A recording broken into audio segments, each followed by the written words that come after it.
Rencontre avec Dieu le Père, partie 2. Je suis au ciel depuis quelques minutes. Je n'en sais rien. Comment? Je ne sais pas, j'en sais rien. Je vais décrire au mieux ce que j'ai vu en me basant sur la Bible, en essayant d'être rationnel. Je sais que j'étais à plat ventre sur le sol qui est sous le trône du Père. Près de moi, il y avait un précipice. Donc je vais me concentrer sur deux choses à la fois, le sol et le précipice. Je vais commencer par le sol. Le sol était transparent, je voyais le ciel dessous. Il était également en arc-en-ciel et aussi de couleur verte. Il changeait de couleur. Pas comme les lumières d'un sapin de Noël, mais je ne sais pas comment expliquer. Il était rempli de vie et il avait la consistance d'un verre cristallin. Et il changeait de couleur. Mais c'était même pas de la couleur, c'était de la vie. Donc moi j'étais écrasée sur ce sol. Donc je m'en souviens bien, j'ai eu le temps de le voir. En réalité, je pense en lisant la Bible que c'était la mer de verre. Et pour moi, ça ressemblait à un bijou vivant, si je peux le décrire comme ça. On voit cette description dans l'Apocalypse de Jean. Je précise que je ne voyais rien d'autre. J'étais vraiment collée au sol. Et j'étais immobilisée par une force surnaturelle. J'entendais des anges autour de moi qui travaillaient. Je n'ai pas eu le droit de regarder, mais je savais qu'ils se prosternaient devant le Père. Ils recevaient des ordres de mission, puis partaient les accomplir. Et après j'en parlerai plus tard. Donc maintenant je vais parler du précipice. Celui-là, j'ai le droit de le voir. Des mains ont tourné ma tête. Et quelqu'un me parlait, je pense que ça devait être un ange, mais je ne le voyais pas, pour m'expliquer. Mais j'ai déjà expliqué dans la première partie, à propos des prières et tout ça, je ne vais pas revenir dessus. Au bout de la mer de verre, il y avait un précipice qui joignait cet endroit et la terre. C'était comme un long couloir vertical. D'en bas provenaient des prières collectives, isolées, des murmures, des hurlements, de tout. C'était un brouhaha incessant. Tout montait vers le trône. Rien n'était oublié en chemin. Les prières les plus sincères arrivaient avec un son très fort. Certaines étaient déchirantes. Dans une dont je me souviens, c'était une femme qui pleurait et a hurlé. C'était vraiment déchirant. Et celle-là, je sais qu'elle montait, en fait. Les prières montaient comme des vagues, comme le bruit de l'océan. Et les plus déchirantes et les plus sincères, les plus urgentes montaient en premier. Et on entendait les mots distinctement, tandis que les autres étaient confuses.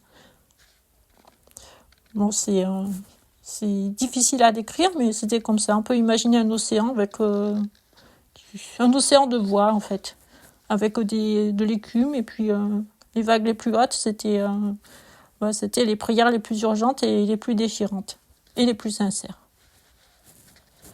Voilà, je l'ai déjà dit, mais au-dessus de ces voix, on entendait d'autres voix.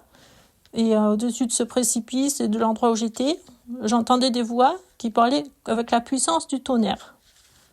Ces voix parlaient sans arrêt, elles proclamaient la parole de Dieu, les versets de l'Évangile, sur le salut surtout, et les proclamant, je pense, pour le peuple de Dieu. Je ne sais pas si c'était des anges ou des vieillards. Je n'ai pas eu l'occasion de les voir en train de parler, mais je sais que c'est pas que ça faisait peur, mais c'était solennel. Elles imposaient le respect, la sainteté, et il n'y avait que la Bible. Il n'y avait pas d'autre chose. Tout était solennel, et ces voix comme le tonnerre aussi. Il y avait des anges qui venaient, qui allaient, et je sais qu'ils se prosternaient devant le Père. Et ensuite, ils prenaient des ordres de mission et ils descendaient sur terre pour accomplir leur mission.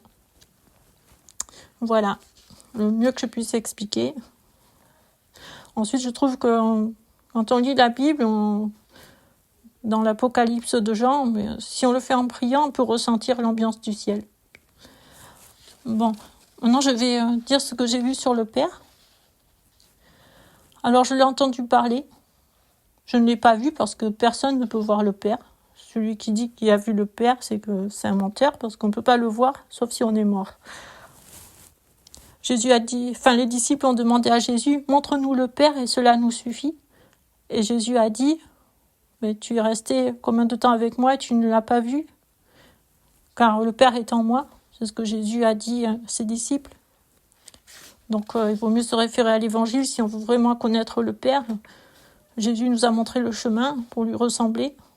Et en fait, il y a amour et bonté. Mais amour et bonté qui viennent de Dieu, et pas d'ailleurs, pas de l'humain.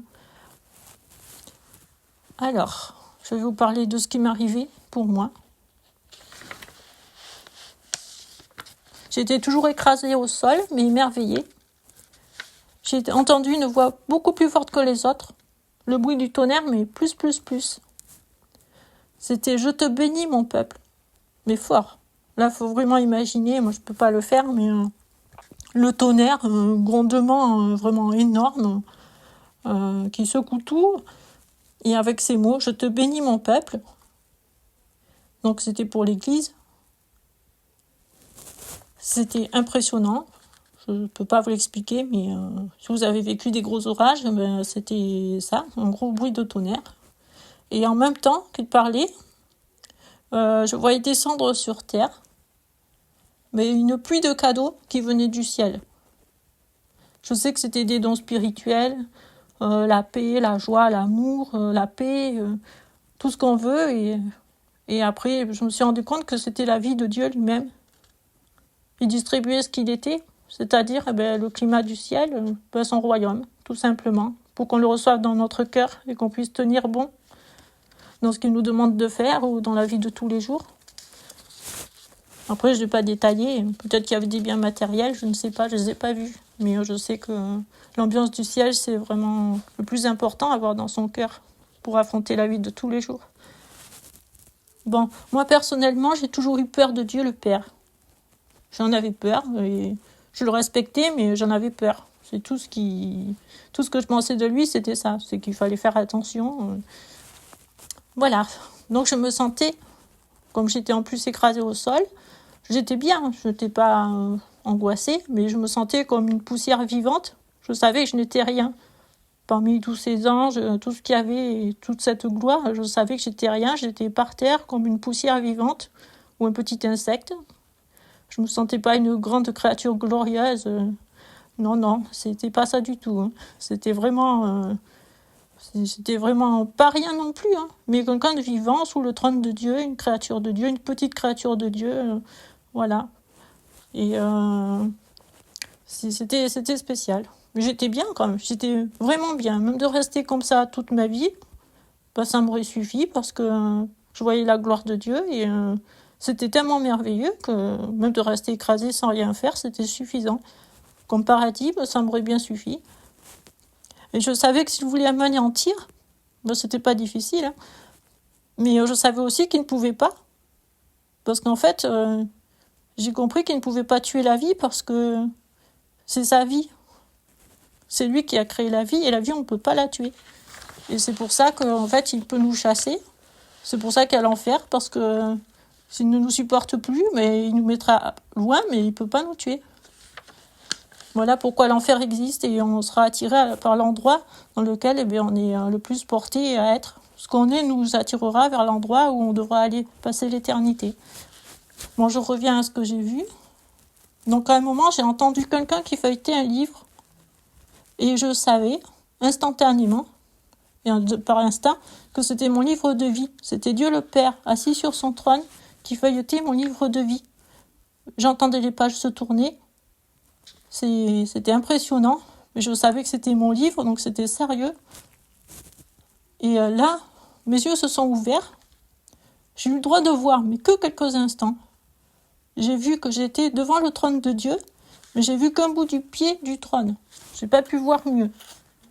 Et donc ce morceau de trône, là, il avait la même couleur que le sol, que le parterre. Mais je l'ai pas vu longtemps. Et j'ai entendu Dieu me dire, mais pas avec une grosse voix, heureusement. Il m'a dit avec une voix douce, « Ah, c'est toi !»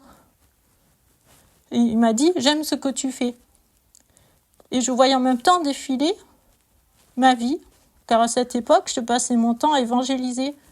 C'était H24, des prospectus, parler, tout ce que je pouvais, je le faisais. Je ne vivais que pour ça et c'est tout ce que je faisais. Et à ce moment-là, il m'a parlé avec une voix vraiment douce. J'en ai encore les larmes aux yeux parce que c'était... je ne m'y attendais pas. Je ne pensais pas que Dieu était comme ça. J'avais tellement peur de lui avant. Donc il a tourné les pages de mon livre.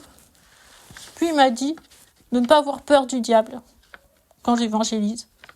Ensuite, il m'a parlé de choses personnelles dont je n'ai pas envie de parler. Alors le dialogue, il était à la fois audible, mais il était aussi, je peux dire, télépathique, parce que j'avais aussi des visions de ce qu'il me disait, ce que je faisais. En fait, c'était avec tous les sens. Et il y a des sens qui ne sont pas sur Terre, donc c'est difficile à expliquer. Et il y a des choses que je garde pour moi, ça regarde personne. Ensuite, surtout, il m'a relevé, pas en utilisant des mains, mais ce qui me clouait au sol est parti, donc je me suis relevée. Je ne le voyais pas parce que j'étais de dos. Et ensuite, il m'a dit de ne laisser personne détruire ce qui faisait ma personnalité. Car c'était lui qui l'avait créé ainsi. Il ne permettra à personne de détruire ce qu'il avait créé. Et il m'a relevé à tous les niveaux. Enfin, quand il m'a relevé, j'avais l'impression d'être légère, d'être en paix, de respirer le ciel. Et c'était merveilleux. Je me sentais légère, je me sentais une créature digne d'être dans le ciel. Voilà, sans être non plus supérieure. Ça, c'est vrai, parce que non, je ne me sentais pas supérieure non plus, je me sentais petite. Mais avec le droit d'être un sujet vivant dans le royaume de Dieu. Et devant moi, il y avait un escalier de la même couleur que la mer de verre. Je l'ai vu, mais je n'ai pas eu le droit d'y aller. Et j'ai entendu Dieu me dire, pour toi, l'entrée du paradis est grande ouverte, et tu passeras par ici quand tu iras. Mais c'était pas le moment. Et instantanément, je suis revenue dans ma chambre. Donc il me restait cette belle expérience. Et surtout, je me sentais changée. Il n'y avait plus d'angoisse dans mon cœur, plus cette horrible peur que j'avais eue quelques heures avant, ou je sais pas, des minutes avant. Et j'avais plus cet horrible sentiment de désespoir, parce que j'avais de gros soucis. Et surtout, j'étais anéantie psychologiquement à cause de chocs émotionnels. Mais tout ça, il n'y avait plus rien. J'étais toute neuve. Donc, du coup, j'ai téléphoné à mon ami, que j'avais appelé, 1 heure avant, pour lui dire que j'étais pas bien du tout. Et je lui ai expliqué ce qui s'était passé. Et là, au lieu de l'angoisse, j'étais remplie de paix, de joie, d'amour, et je débordais du ciel intérieurement. Et j'avais l'impression de rayonner. C'est ce qui me montrait que j'avais pas rêvé, parce que c'est difficile à croire, une histoire pareille, mais je l'ai vécue. Alors, pourrait me dire maintenant, qu'est-ce qui a changé dans ma vie ? Parce qu'on entend beaucoup de choses, oui, j'ai vu ci, j'ai vu ça. Mais moi, ce qui a changé, de tout au tout, c'est ma vie spirituelle.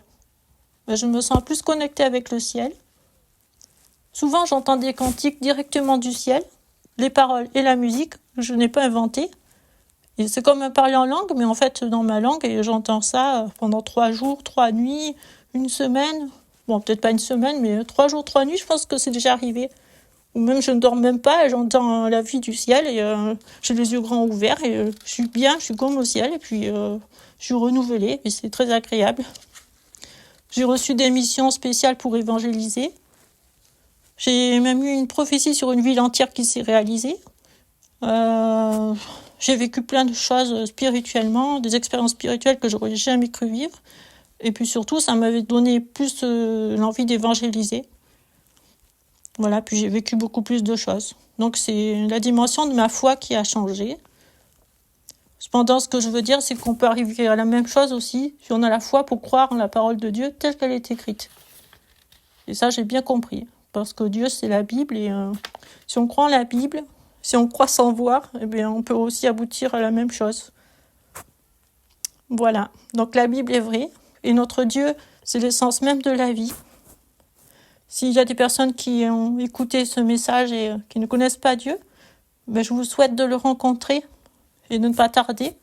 Parce que nous le voulions ou pas, Mais un jour, on devra faire face à lui, le jour du jugement dernier, et on a tous un livre de vie. Voilà, je vous souhaite une bonne journée.